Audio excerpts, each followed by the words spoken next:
Hi, today I'd like to talk about the Amazon Kindle Fire 7. I bought three of them a year ago at Christmas for my three boys. At the time, they were 5 and 3.5 and 3.5. And I wanted them to have the Kindle Fire, some sort of tablet at Christmas time. So I bought three of them. And then I bought these covers for them, which made them child friendly, and some covers for the screen.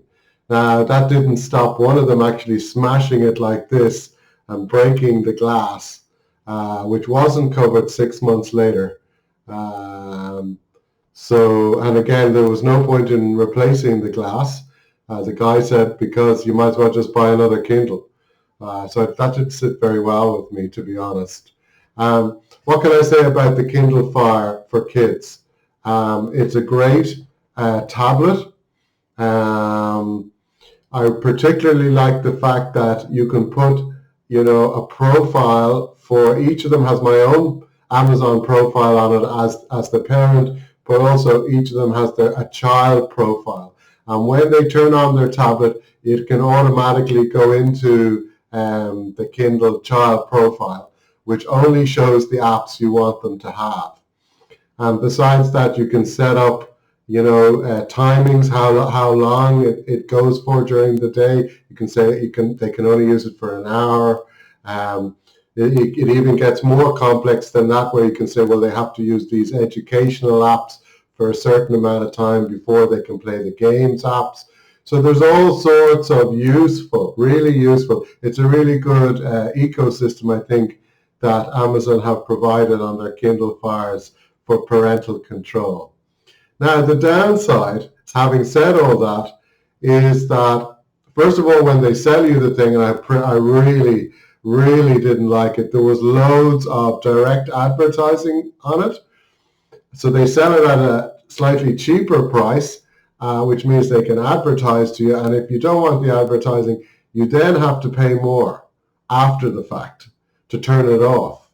So I had to pay more to turn it off, which is just, sad.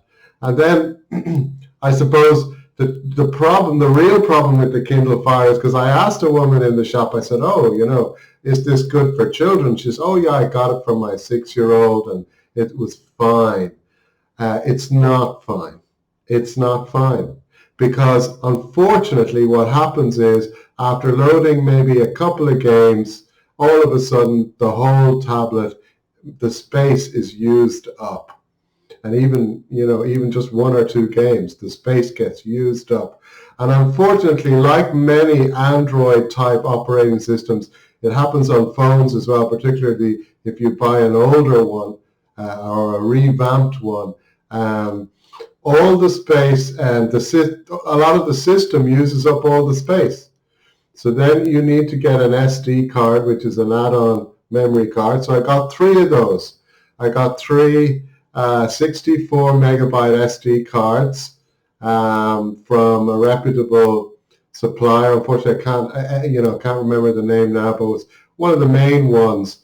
And so we were able to load more games now on the SD cards, which meant everything was working again. Although they are slow. The operating system on the Kindle Fire 7 is slow. Keep that in mind.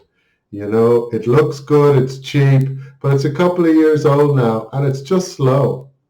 That's what happens with, I suppose, many products. They keep updating the operating system and the apps and everything. The whole thing's going to slow down.